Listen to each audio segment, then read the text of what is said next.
Welcome back to another That Fuzz and Rock Show interview, guys. And this one is one kind of near and dear to my heart. I've been waiting for this one for quite some time, and I'm super excited. So I'm not going to waste any time. I'm going to bring him right in. Mr. Sean Cranston. Good afternoon, sir. How are you today? Hello. Welcome to the show, man. Listen, first of all, let me thank you for. I know you got a busy schedule, especially with what's coming up on Sunday. So thank you for taking the time out to join us today. I'm super excited, man. So appreciate your time for sure. Thank you for doing this, man. Awesome show, and glad to be a part of it. 100%, man. So we are here to talk about the long-awaited release of The Full Moon Fathers. It's going to be premiering October 16th at the Malta Drive In. The gates are open at 5, $10 pre-sale, 12 at the gate. And we'll definitely get into all that in just a little bit.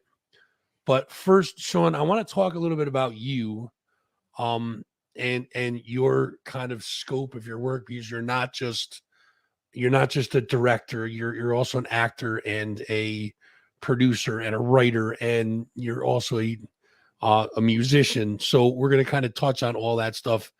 The first thing I want to ask you is, when did you first get into like the writing, directing, acting aspect of movies or stories? Or take us through that. Where did you first get into that stuff? Well, if you've never met me before, I have it pretty much written on me what my favorite movie is right here. The first Jurassic Park changed my life when I was a little kid. I saw it on a trip to Cape Cod when I was like 3 or 4 years old. And my mom told me that I just really wanted to see it. I saw a trailer for it on, a TV show or something. And I was like, I want to see that movie. There's dinosaurs. And I didn't know what I was getting into. I kind of just went and saw it, and it hit me. And as a little kid, it just burned something into my soul where I was like, wow, like people do that. They like put images together, and then those images like affect people and like in a story. And I don't know. I just like, it did something different that nothing else at that time had done. So I guess going forward, man, that's what I've been chasing. I just really enjoyed that art form, and it's something that I've experimented with. I've failed at miserably, and I've also made some really cool stuff at this phase of my life that has kind of stood the test of time a little bit. So you just got to do it. Yeah, we're going to talk about some of that stuff too, because I did a little research, kind of stalked you a little bit there. Sorry. All right. So I went right to IMDb. You've written 7, directed 9 films. As far as IMDb goes, I don't know if that's 100% accurate or not, but if not, let us know. We're going to start with the first one. It's called Tenants, and that was in 2008. Tell me a little bit about that one. Okay, so Tenants is a movie that you can actually watch on YouTube.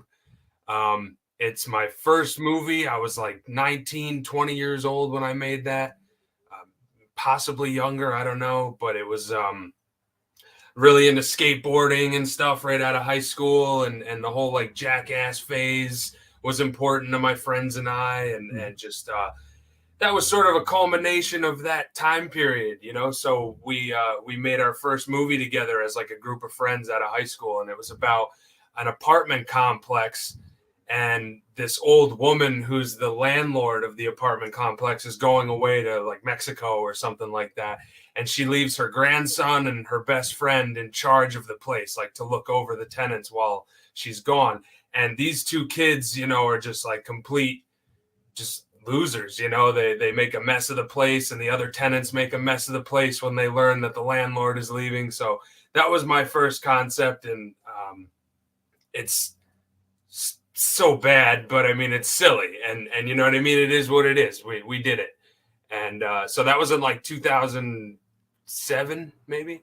Yeah, it says 8. It's around 7 or 8. Yeah, it might have came out in 2008, but I think we made it in 07. It was like just out of high school for me. Gotcha. So then 2010 brought us Devils and Angels.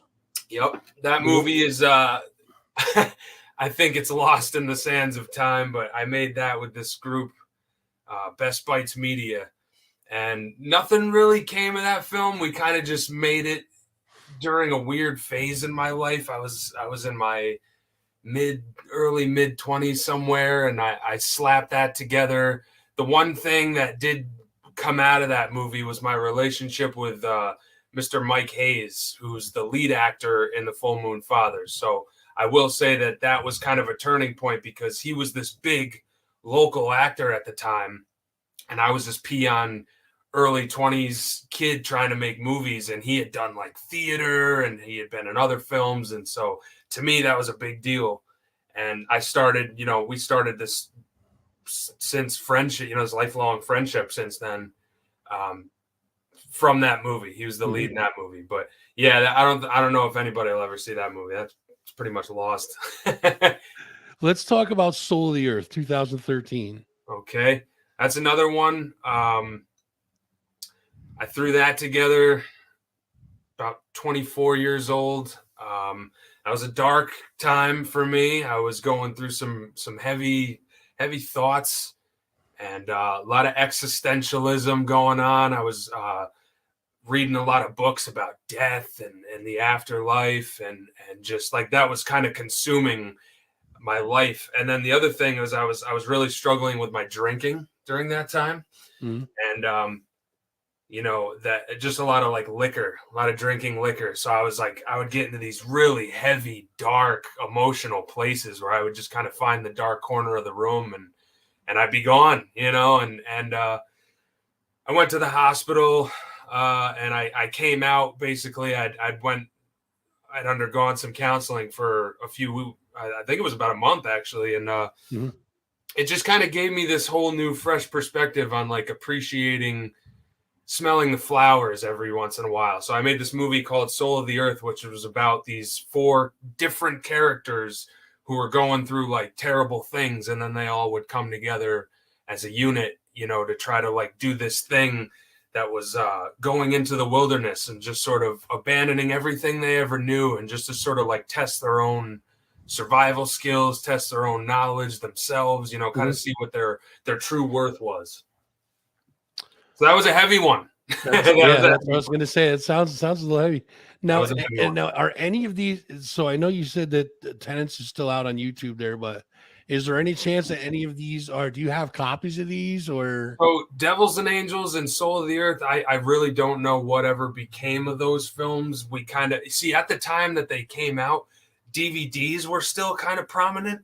So we made like, maybe 100 copies of DVDs that like, most people 10, 12 years from now, DVDs are all scratched to hell. And so a lot of those copies are probably just lost in the sands of time. And so it's a weird thing. Like, Amazon Prime and Netflix and stuff didn't really allow independent films into their circuits like they do now.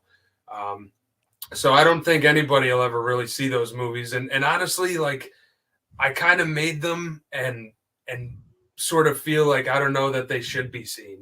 They were kind of made in like weird phases of my life, and they're sort of like incomplete films if you really watch them. So let's talk about now. 2017 gave us a short film, The Last Trespass. Yes, sir.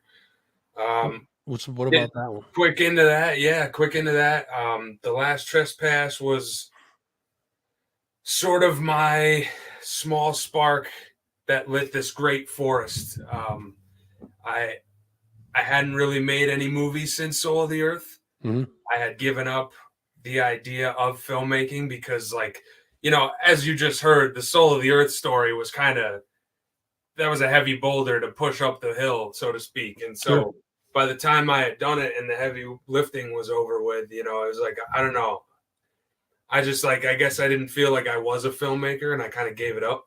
And I started pursuing music because I had just kind of discovered that I had this ability to drum, and drumming really started to consume my life. I got sponsored for it, and I was playing in a band called the Further on Sound that I started with a couple people, and that lasted for about 5-6 years. So that, the whole filmmaking thing went way out the window, and I kind of really was focusing more on just being in a band, and that was my life. And then the band ended, drugs and women, that'll do it. And So the Last Trespass was this sort of me totally wiping drugs and alcohol completely from my life. Um, the hard stuff anyway. And I wrote The Last Trespass. I was like, I want to give this one more go. And I did it, and it won the American Film Award for Best Short. So it kind of like, it was, I don't know, it was just this punch in the face for me, like, keep making movies. This is what you're made to do, sir. Yeah, and a weird thing, and it was just sort of like, don't let those past films sort of dictate where you're going in a way. Like, yeah, they might have flopped or they might not have been commercially successful or whatever, but that didn't mean that, like, I should stop the craft. So I didn't. I don't know, that the Last Trespass was this short that I made. I think that might be on YouTube as well. If not, it's like, I think it's on the internet somewhere. But So then, yeah. Then 2019, you were busy. Highlighters and then a short of Fortune Smiles. I sure was. Yeah. Tell us a little bit about those. Pushing through. Highlighters was something I had been working on for a long time, and I made it. It was rough period. I went through a breakup, and I was just going through, kind of just some like real life stuff, trying to figure out what I was going to do. I just hit 30. So that was a big turning point for me, and I was like, man, like, what am I going to do? And I was like, I'm going to make this movie. So I made Highlighters, and that ended up getting on Amazon Prime. And that was kind of like another big shift. It was like another kick for me to stay in that direction, stay that course. So while looking for inspiration to make another feature film, I made Fortune Smiles, which is a short film, and that aired on PBS for they have like a series every summer. It's called TV Film, and they showcase short independent films. So I made that short, and that showcased summer of 2019. Yeah. And then now in 2020, you directed something called Redville. Yeah. Here we go, man. You're making me walk the walk today. I got you right on the line, bro. I love this. Yeah, no, I'm walking the walk. So Redville, yep, that's probably what people are most recently familiar with. And I would say maybe the most commercially successful independent film that I've been a part of. Redville was made. It was written by my friend Scott Thompson. He's the singer of the band Deadlift. And the whole band Deadlift invited me to be their drummer in 2019. So it was right around the time I was making Fortune Smiles, somewhere around the like Highlighters, Fortune Smiles period. And I really wanted to get back into making music. They said they had kind of written this whole album, but didn't have a drummer to record with. So I jumped at the opportunity. I've been friends with those guys for years and years. Super cool. And I was so thankful that they invited me to do that. So, I played drums on their third album. And Scott was like, listen, man, I loved Highlighters. I have an idea for a movie. I want to pitch it to you, and I want the whole band in on it. So I heard his idea, and I loved it. I thought it was super unique, and we made it. We made it 75%, and then the pandemic hit. And we weren't sure if we were going to finish it. And then we had like a little break in the clouds, as I like to call it, that summer of 2020 when the pandemic hit, and they started saying like, okay, you can kind of start talking to people again. And we jumped at that, man. And we got the scene we needed to get, and we finished it. Perfect. So that'll bring us to 2021. And that kind of brings us into the whole, what we're going to be doing on Sunday. Here we are. You directed Holiday Spirit. I did. I can't totally take credit. I helped a friend direct it. It's really her film. It's her short, but I kind of I'll say I co-directed. Okay. Yeah. But yes, Bailey Victoria, she's a really, really old friend of mine. I've known her since I was 13. She's still in my life, and yeah, she had a really amazing idea. I like kind of had no idea. It's amazing when you know somebody for so long and then they kind of hit you with something and you're like, wow, why didn't I know that you had that ability? You know, and that's kind of what she did. She told me this short horror idea she had. And I was like, that is cool. I've never seen anything like that. We got to make that.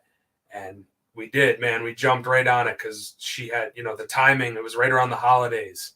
And she had this Christmas theme. I'm like, we're not waiting for next Christmas. It's this Christmas. We're doing it. You know, so we just jumped right on it. And it's fun. You know, I love it. And I love her. And it was fun to make that movie. So it's gonna showcase just before Full Moon Fathers. Which is perfect. And that brings us right to where we're at now, the Full Moon Fathers. Before I ask you about that, though, and yes, we will definitely get into detail about that too, but I want to ask you first about your writing process, because this kind of fascinates me. So how does something kind of pop in your head like, oh, all right, well, it all starts with a little seed, I'm sure, and then grows into something big, but how does your writing process work? Like, how do you go from small seed to full plant? Yeah, no, going right into it, man, like music motivates me like something else. It's just, you know, sometimes I hear a song or an album and I'm really album based. I know a lot of people aren't album based anymore, but I grew up just listening to track one to track whatever, you know, and learning that told you a story.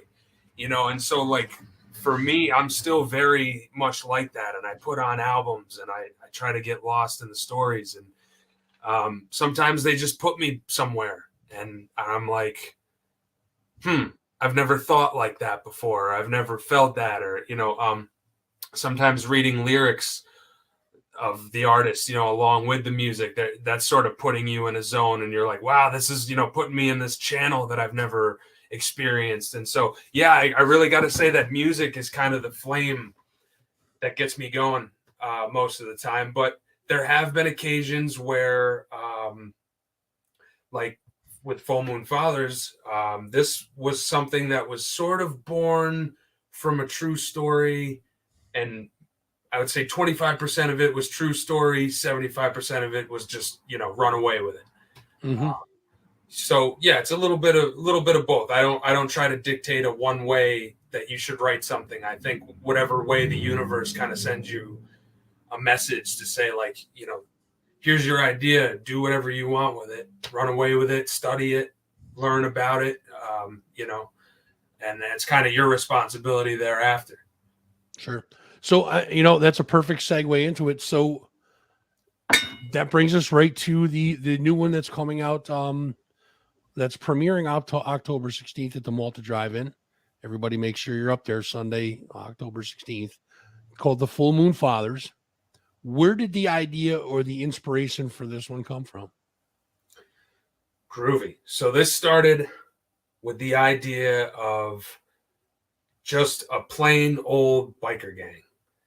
You know, really, this was one of those things where I live in upstate New York, and bikers are so prominent everywhere, whether you see them in like a package deal or, you know, it's just a single rider, you know, they're everywhere. So it was just one of those themes that I saw so much of. It's big biker culture everywhere. And I don't know how to ride, which is kind of funny because I'm like writing about a biker film, but right. You know, I was just surrounded by a ton of people who do. One of my best friends, you know, he has a garage, and I've gone over there and helped him work on his bikes and stuff. Mm-hmm. So like, it started with just being like, this is kind of cool. Bikers have this sort of, there's sort of this romanticism of like pirates, you know, or something like that. And so that just sort of sparked an idea for me to write about this tight knit gang, you know, just this really violent, like they don't take no shit kind of a gang. And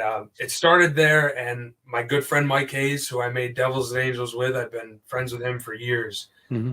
He used to be a U.S. Marshal, and he told me a story about a biker gang that he busted, you know, in his time.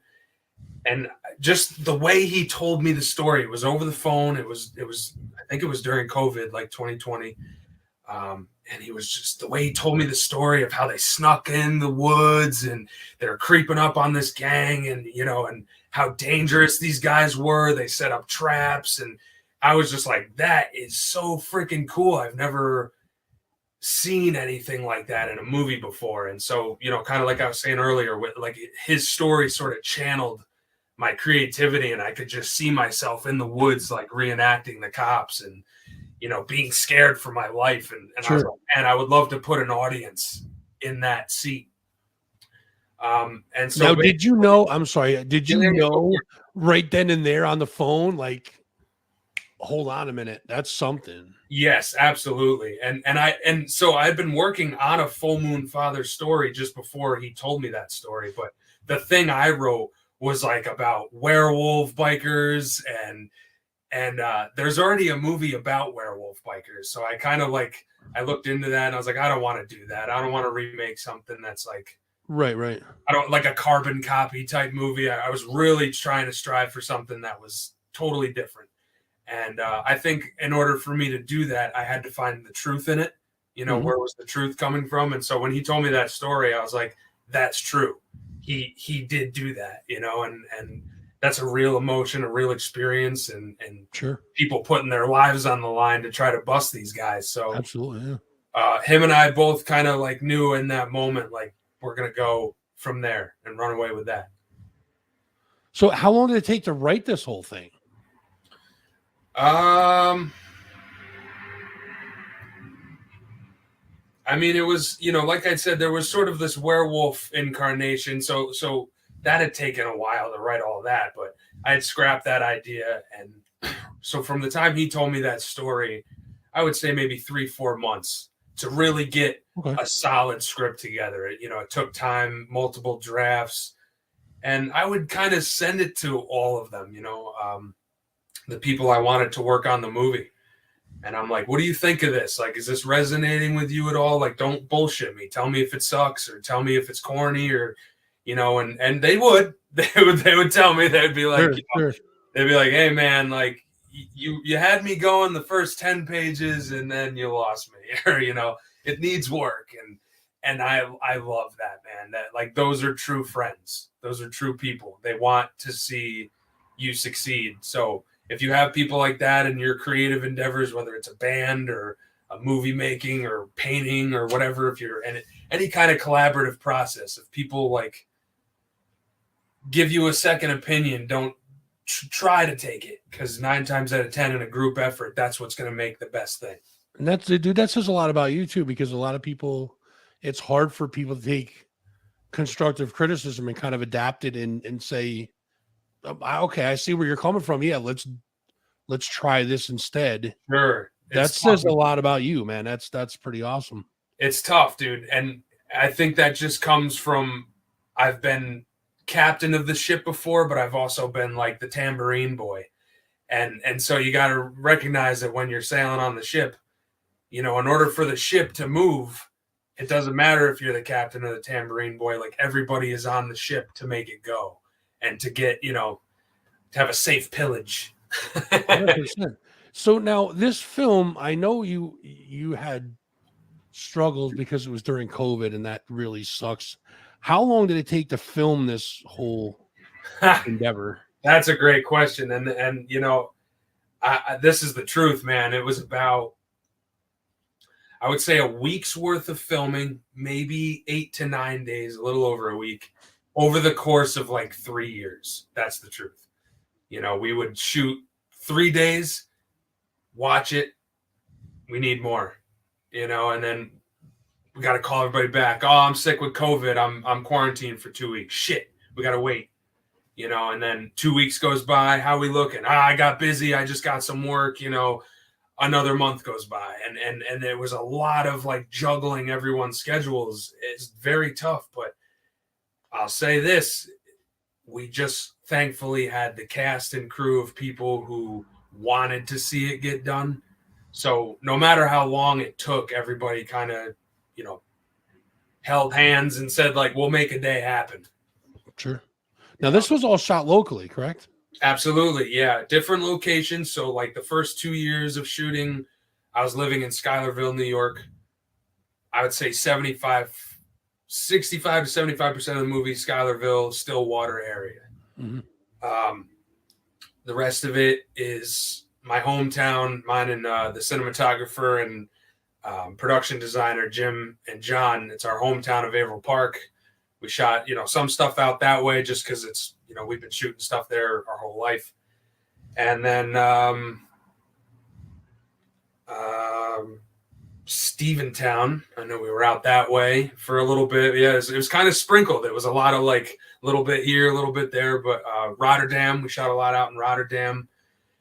So the one thing that's kind of cool about this movie is it doesn't have a lot of, hey, I know that place, or like, hey, that's Troy, or hey, this was all in the woods for the most part. So like there really isn't a lot of like, hey, I've seen that tree before.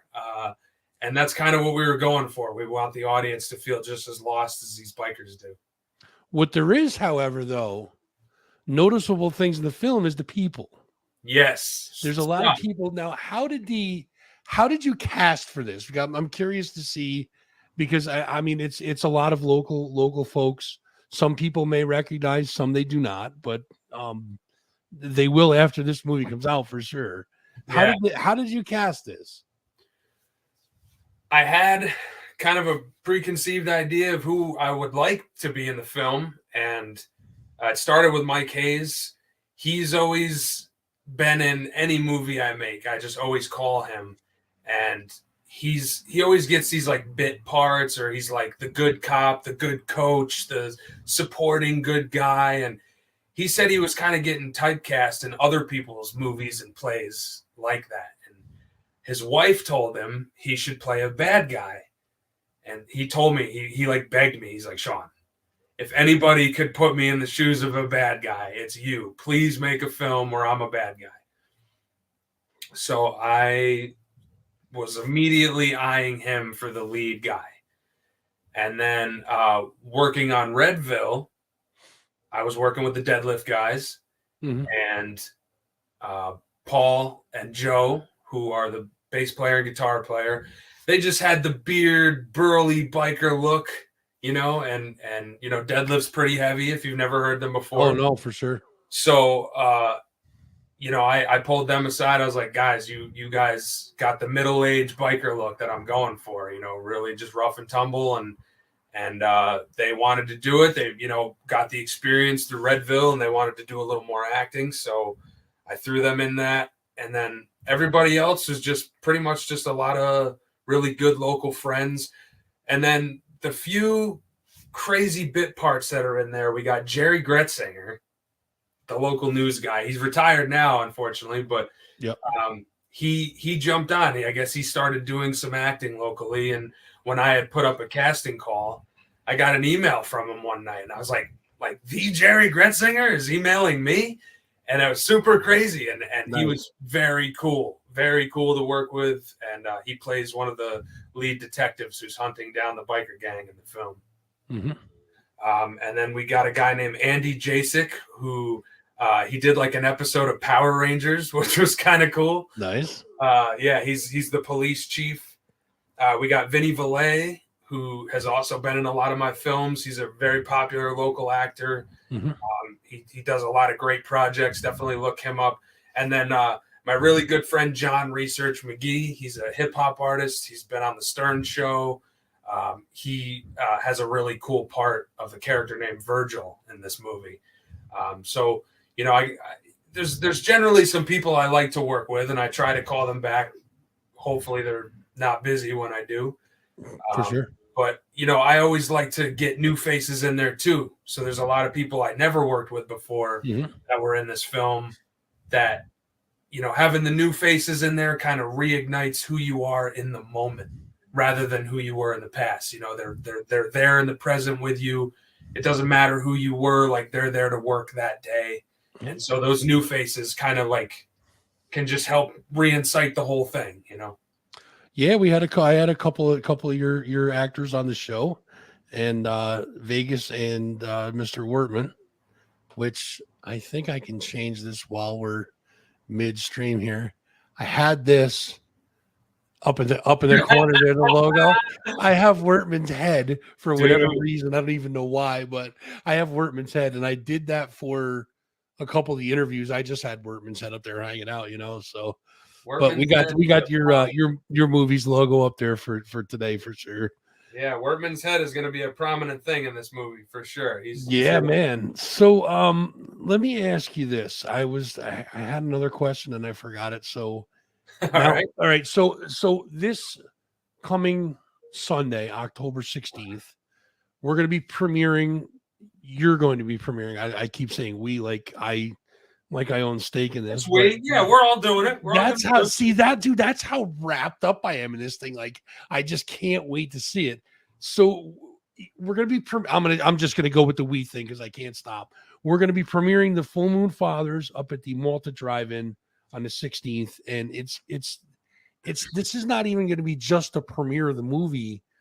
It's kind of, it's almost an event that you put on. I do have the banner. I'm going to put that right in between. Sorry if it covers up your face, but yeah, you can duck and weave around it. The gates open at 5.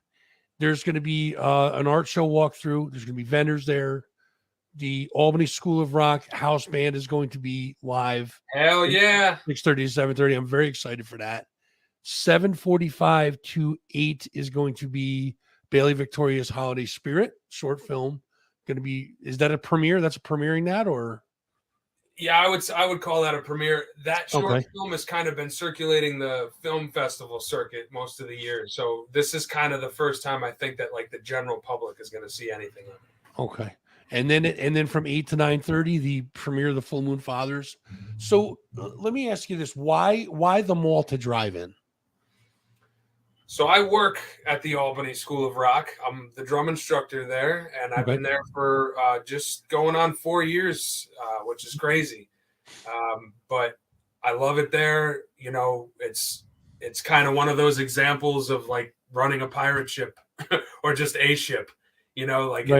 There's a captain who's my boss, and then like we're all kind of the crew, and we all work together to get all the students who come in and out of the doors. There's students of all ages. We have, young little kids all the way up to like, I instruct like elder people, which is, it's amazing that you see so many different walks of life want to play music. So the School of Rock house band is just these insanely talented teenage kids, and they're going to perform everyone's favorite classic rock songs from a lot of different decades. And it's just going to be a lot of fun. They bring a lot of energy to the stage. I've seen them perform countless times. It never gets old. They always bring something new, and they're just a lot of fun. So highly suggest trying to stop out a little early to catch their set, because you're going to hear music you love and see a really good performance.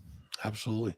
So now, why the Malta Drive In? I guess that's that was the original question. So the point being is, with the School of Rock, they've performed there, and so I've been to the Malta Drive In to see them perform, and we have kind of a good relationship with them. And I spoke with the manager one time. I was like, "Listen, I'm making this movie. Like, do you do independent showings?" And he was like, "Yeah." And I'm just going to give a quick shout out to Ed. I don't know if he's ever going to hear this or whatever, but if anyone's watching and listening to this, go support the Malta Drive In. Ed is a really, really cool dude who not just supports, the whole drive-in experience, which is kind of a lost art, but he supports local music. He supports local film, and we got a lot of that around here. So if you're looking to showcase anything there, I highly recommend doing it. It's worth it. He's very cool to work with. He just wants you to have a good time. He wants everyone to be safe and like come in and come out with a smile on their face. I'm not usually one to interject stories into. Usually I leave that for you guys. I just ask the questions. But I know that when I had Vegas and Jim on the show, I actually called the Malta Drive In to ask if I could help with the promotion of this movie. And I got a hold of, it was like 12:30 at night. I had tried it like 5 o'clock in the afternoon, 7 o'clock, and I was getting no answer there. I called her at like 12:30 one night, and this guy answered, and I believe it was Ed. and just the nicest guy, giving me all this information. Had no idea who I was, no idea, you know what I mean? But he was telling me, he's like, well, he said that's all. He said all the promotion is really on Sean. Yes. And I had said that your name and all that stuff. So I guess he kind of figured I knew half-assed what I was talking about anyways. But he's like, but yeah, he goes, if you want to do a live thing, he goes, I can run a cable out for you for the internet. And he already had it set up before it was even a thing. Yeah. I was just like, wow, that's awesome. I mean, really, dude, the guy like has no idea just what a awesome person he is. So I hope that anyone who's watching this like goes and supports the Malta Drive In or any drive-in really, because it's a tough business to keep that art going. 100%. Yeah. So it's a really cool thing to be able to do still, is just like sit in your car and the kind of like your own people, your own things, and just catch a flick for that price. The prices are always like pretty reasonable too. You catch 2 movies, what? Come on. And if you think about it too, it's a $10 admission. Even if you pay $12 at the gate, you're talking about you're getting 2 films, you're getting a band. Yep. You get an art show, and there's vendors that you can buy cool shit from. For $12. I hope it's worth it. I hope it's worth it. It's 100%. I mean, that's the movie alone's worth the price of admission. Everything else is a bonus. So I think you did it right, dude. It's kind of a home run. So awesome. And that's what we'll be doing Sunday. That's the most important thing. It's October. Want to get a little spooked out and just have some fun before the big holidays come around the corner. But I mean, you're doing it right. The fucking drive-ins, dude. How can you not want to go to the drive-in? Like, you know what I mean? Like, the drive-ins is awesome to begin with. I agree. You're catching a movie premiere. You're getting a band. You're getting vendors. Guys, everybody that's within earshot of this interview, get your ass there at 16. We're getting Fuzz. Fuzz is going to be there. I will be there. I'll be. You got to hide me in the back, though. You know what I mean? You got to hide me in the back. You need to go, my friend. We want people to be scared for the movie, not looking at me. So let's talk. Let's kind of put our let's put our magic glass ball in front of us, our crystal ball, and look into the future a little bit. Sure. So now after this does premiere, where does the movie go from here? What are you? I gotta stop this wee shit. So where do you take this from here? Where does it go? You and I are gonna take the movie. All right, we're gonna drive it. Physically take it. Both of us, yes. We're going to the West Coast, brother, and we're searching for gold. No, we're gonna take the movie, and we are going to hopefully put it on some kind of a streaming service. Get it out to the bigger public, and so that people can just watch it from the comfort of their own homes, because that's really what watching movies is about these days. As much as the big wig movies are still out there in big theaters, a lot of independent filmmakers make a lot of cool stuff. I know that because I am one of them, or at least I'm trying to be. So, there's a lot of independent filmmakers out there, and I've seen a lot of great stuff. And I'll say this because I've come from a place of failure too, is even the filmmakers who are out there making the not so great work that you think sucks, like, it's more than you're doing. So just try to remember that too. Like, it's really hard to make a movie, and it's kind of a staircase. You sometimes you got to take steps and make crappy projects in order to make the good stuff. So now let's talk about. So is there a possibility? This is a possibility of going to like DVD and Blu-ray, and is that a possibility also? Like, how about a laser disc? Yeah. I think like come out on a floppy disk. I don't know. Perfect. We don't know. We don't have. There's a couple companies who have offered to option the film and distribute it, but it's a gamble. It's kind of a gamble. You never know if they're telling the truth and they're actually going to like distribute the movie the way they say they will, or if they're just kind of blowing smoke up your ass. And so we still haven't really crossed that bridge, but I'm thinking that after this movie premieres, we kind of see what it looks like locally, I think is more important, to the people who made it and everyone around. We want to kind of gauge that reaction first and then go forward from there and see, like, where could this go? I'm sure we'll try to get it into some film festivals as well. That's always a fun time, just to see where it stacks there. But, I'm sure it'll land on some streaming service somewhere. Perfect. Yeah, that'd be great, man, for sure. So next question is, and I'm taking too much of your time up as it is, so I'll kind of go into the wrap from here. Yeah. What's next for Sean Cranston, man? What do we man, what are you up to next, dude? It's like I got to stop this wee shit. I'm gonna wind up getting myself in a loss. You and I, Fuzz. What are we up to? What are we up to, Nate? What's next for Sean Cranston, man? What are you doing next, man? Right now, my girlfriend and I live in Troy, and we hate it here. So we're really trying to just get out of here and move. I don't know where that's going to be, but that's like been our primary focus. So really just looking to release this film, celebrate the release of it. I want everyone who worked on it to pat themselves on the back, celebrate it, be proud, enjoy it, and just, I think I want to use the rest of 2022 to just sort of, get through the holidays and whatnot. As for next year, I have a Full Moon Fathers novella that I worked on earlier this year. I would say over the springtime. It's about 100 pages, and it has some hand-drawn pencil illustrations that accompany it. So I'm trying to find publishing for that to hopefully accompany the movie. So you can kind of get both as a package deal. Maybe if you like order the movie online or something, you get the book with it, or vice versa.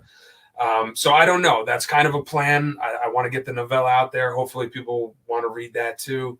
And, we'll see. I don't know what's going to happen. I really don't. I'm just going to let the universe decide what's next. Now, normally I die this October for, obviously Breast Cancer Awareness Month, Warrior Pink, of course, but 11 months out of the year, it's green. Neon green matches all my other colors. So next time you cast something, if you're looking for a fat dude and a green beard, bro, I mean, I know a guy. Let's just put it that way. Right? I know a guy. You put his people in touch with my people, and that's what I'm saying. We'll get them together. Yeah. Then it would be we. Then it would be we. See that? I could forward into the whole we thing. So we is the way, man. 100%, dude. We're all in this together. So is there anything else you want to tell the folks before we wrap this up, my friend? I just want to tell you, thank you so much for doing this show, for promoting music, for promoting the arts. We need it. Artists need it. We need more fuzzes. And so I just really wanted to say I appreciate everything that you're out there doing, because it's an art form to do what you do. And so I'll leave it at that. So, folks, you can check out the Full Moon Fathers. It is a Sean Cranston film. The premiere is on Sunday, October 16th at the Malta Drive In. Gates open at 5. We're going to be doing a little something live up there for you guys. The Albany School of Rock band is going to be up there. There's going to be a premiere of Holiday Spirit from Bailey, Victoria. We got pins for sale. We're going to have some stickers for sale. You guys can pick up some Full Moon Fathers merch. And, of course, the premiere of the Full Moon Fathers, as well as there's art show vendors. It's just the bottom line is, guys, you guys got to get your ass up there and see this, because I can't wait for this. Now, what I'm going to do, Sean, is I'm going to play the premiere as we leave this.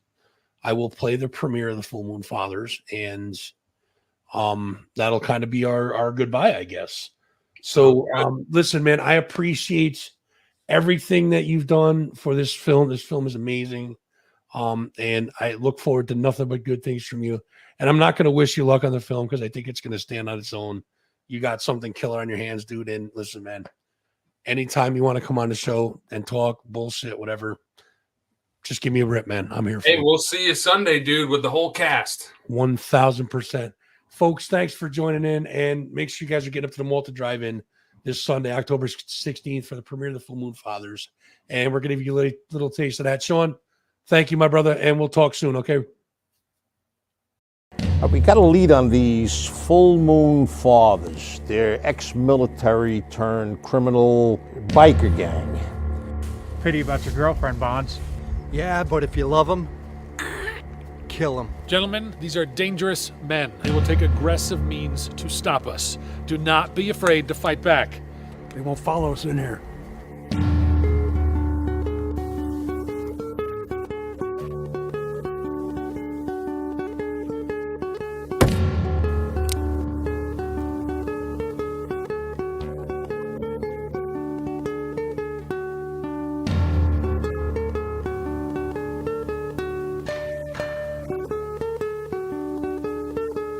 God be with you.